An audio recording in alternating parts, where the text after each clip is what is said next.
Bismillahirrahmanirrahim. Assalamualaikum warahmatullahi wabarakatuh. Jumpa lagi bersama saya di channel Zsmart. Pada kesempatan ini kita akan membahas secara singkat terkait tentang materi besaran dan satuan, terusus pada kajian submateri bagaimana cara membaca alat ukur panjang dan alat ukur kelistrikan dasar. Oleh karena itu, langsung saja kita masuk pada materi yang pertama. Untuk alat ukur panjang yang pertama itu, kita akan belajar bagaimana cara menggunakan penggaris.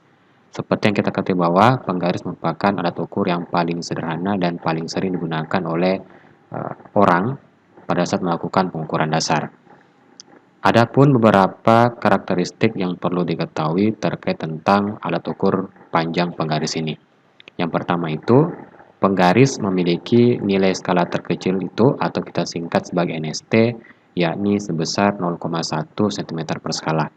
Hal ini berarti bahwa tiap garis atau tiap skala pada penggaris ini itu dia bernilai 0,1 cm. Kemudian, nilai ketidakpastian pengukuran tunggal atau kita beri simbol sebagai delta X itu merupakan setengah dari nilai skala terkecil pada alat tersebut.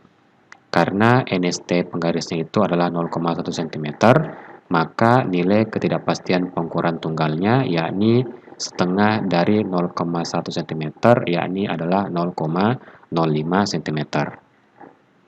Sekarang bagaimana cara membacanya? Jadi, cara membaca hasil pengukuran penggaris itu teoritisnya merupakan jumlah skala dikali dengan nilai dari skala terkecil.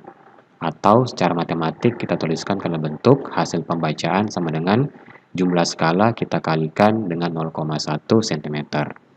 Adapun pelaporan hasil pembacaannya adalah hasil pembacaan plus minus nilai ketidakpastian pengukurannya. Berdasarkan pada gambar di atas, maka kita lihat bahwa panjang batang biru ini adalah sebesar 5,4. Oke, 5,4 cm. Adapun ketidakpastiannya itu adalah 0,05 cm. Sehingga pelaporan hasil pembacaannya itu dari panjang batang biru ini secara ilmiah dapat kita tuliskan ke dalam bentuk 5,40 plus minus 0,05 cm.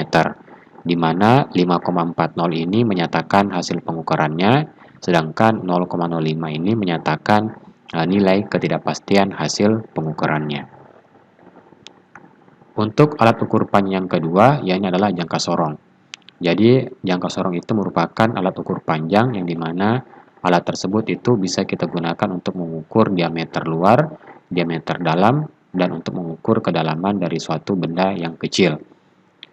Secara fisik, untuk jangka sorong itu kita bagi menjadi dua buah skala, ada skala utama dan ada skala nonius. Sedangkan untuk mengetahui terkait tentang jangka sorong ini, terusus pada bagaimana cara membacanya, maka kita perlu mengetahui terlebih dahulu terkait tentang karakteristik dari alat ukur jangka sorong ini. Untuk yang pertama, jangka sorong itu memiliki nilai skala terkecil atau NST, yakni NST skala utama, dibagi dengan jumlah skala nonius. Apabila kita lihat pada skala utamanya ini, terlihat dari 0 sampai 1 itu dia memiliki 10 skala. Oleh karena itu, tiap skalanya itu akan bernilai 0,1 cm. Adapun jumlah skala noniusnya itu ada sebanyak 10 skala.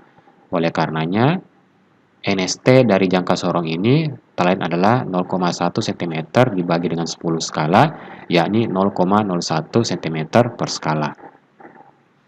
Adapun nilai ketidakpastian pengukuran tunggalnya yakni setengah dari NST jangka sorong, yakni sebesar 0,005 cm. Bagaimana cara membacanya? Jadi cara membacanya itu adalah kita harus menentukan terlebih dahulu nilai skala utama sebelum 0 nonius. Kemudian kita tambahkan dengan hasil perkalian antara skala nonius yang sejajar dengan sumbu utama, kemudian kita kalikan dengan NST dari jangka sorong, yakni 0,01 cm. Adapun untuk pelaporan hasil pembacaannya, yakni adalah hasil pembacaan plus minus dengan nilai ketidakpastian pengukuran tunggalnya. Apabila kita melihat pada gambar ini, maka dapat kita lihat bahwa skala utamanya itu bernilai 0,5 ya. Jadi 0,5 ini merupakan angka tepat sebelum angka 0 nonius. Oleh sebab itu, nilai skala utamanya adalah 0,5 cm. Adapun kita harus mencari skala nonius keberapa yang skalanya itu dia sejajar dengan skala pada sumbu utama. Berdasarkan pada gambar ini kita lihat bahwa skala ke-7 nonius itu dia sejajar dengan skala pada sumbu utama. Oleh karena itu 7 yakni skala pada nonius kita kalikan dengan NST dari jangka sorong 0,01 cm per skala. Maka kita peroleh hasil pembacaannya itu tadi adalah 0,5 cm ditambah 0,07 cm yakni sebesar 0,57 cm. Adapun pelaporannya itu dapat kita tuliskan ke dalam bentuk 0,570 plus minus 0,005 cm, di mana 0,570 ini merupakan hasil pembacaan kita, sedangkan 0,005 ini merupakan nilai ketidakpastian tunggal dari jangka sorongnya. Untuk alat ukur panjang yang ketiga, yakni ada mikrometer sekrup. Jadi berbeda dengan jangka sorong yang digeser, pada mikrometer sekrup ini kita memutar. Oke, gunanya itu biasanya untuk mengukur ketebalan dari kertas ataupun lempeng. Sedangkan satuan dari mikrometer sekrup ini yakni adalah milimeter. Pada gambar ini terlihat bahwa ini merupakan skala putarnya yang terdiri atas 50 skala, sedangkan ini merupakan sumbu utama garis lurus, sedangkan skala-skala ini merupakan skala utamanya. Oleh karena itu, kita ketahui dulu terlebih dahulu terkait tentang karakteristik dari mikrometer sekrup. Yang pertama itu, maaf ya, ini seharusnya mikrometer sekrup. Jadi, mikrometer sekrup memiliki nilai skala terkecil, yakni sebanyak NST dari skala utama. Kita lihat ini, untuk tiap skala utamanya itu dia memiliki nilai 0,5, 4, 4,5, 5, 5,5, 6. Berarti tiap garis ini dia bernilai 0,5 mm. Adapun jumlah skala noniusnya itu yakni jumlah skala yang terdapat pada bagian putarannya ini, yakni terdapat 50 skala. Oleh sebab itu NST dari mikrometer sekrup tak lain adalah 0,01 mm per skala. Dan nilai ketidakpastian pengukuran tunggalnya sama, yakni setengah dari NST alatnya, yakni sebesar setengah dikali 0,01 mm, yakni sebesar 0,005 mm. Bagaimana cara pembacaannya? Jadi cara pembacaan itu adalah kita menentukan terlebih dahulu nilai skala utama sebelum 0 nonius atau skala putar ini. Oke. Kemudian itu kita tambahkan dengan hasil perkalian antara skala nonius yang sejajar dengan sumbu utama. Lalu kita kalikan dengan 0,01 mm per skala. Adapun untuk pelaporannya sama seperti biasa, yakni hasil pembacaan plus minus dengan nilai ketidakpastian pengukurannya. Sebagai contoh, apabila kita melihat pada gambar di atas, yakni nilai skala utamanya itu adalah 8,5 mm. Oke, 8,5 mm. Kemudian kita mencari skala nonius yang sejajar dengan garis sumbu utama ini. Terlihat bahwa dia sejajar pada skala ke-30, 31, 32, dan 33. Jadi pada skala ke-33 skala nonius itu dia sudah sejajar dengan sumbu utama. Oleh karena itu, skala ke-33 ini kita kalikan dengan NST dari alatnya. Kita kalikan dengan 0,01 mm per skala. Maka nanti kita peroleh hasil pembacaan itu adalah 8,5 mm ditambah 0,33 yang diperoleh dari hasil perkalian antara 33 dikali 0,01. Kemudian kita jumlahkan, kita peroleh hasil pembacaan 8,83 mm. Adapun pelaporannya adalah 8,830 plus minus 0,05 mm, di mana 0,05 mm ini merupakan ketidakpastiannya, sedangkan 8,830 ini merupakan hasil pembacaannya.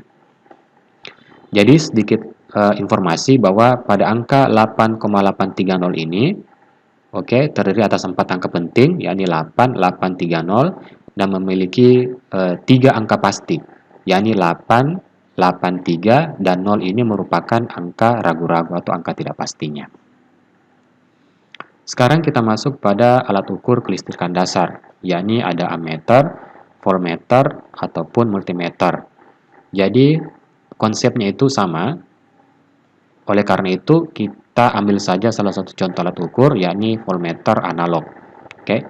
Jadi ini merupakan ilustrasi dari sebuah voltmeter analog. Jadi ada sebuah skala di sini, kemudian ada batas ukur untuk pengukuran 300 volt, ada 15 volt, dan ada 3 volt.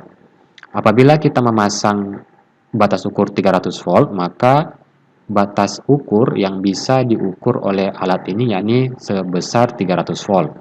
Begitupun apabila kita memasang batas ukur 15 volt, maka yang paling besar itu tegangannya yang diukur adalah sebesar 15 volt.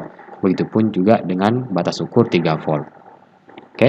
Oleh karena itu langsung saja kita akan belajar bagaimana cara membaca dari alat ukur voltmeter ini. Terlebih dahulu kita harus mencari berapa nilai skala terkecil dari voltmeter ini.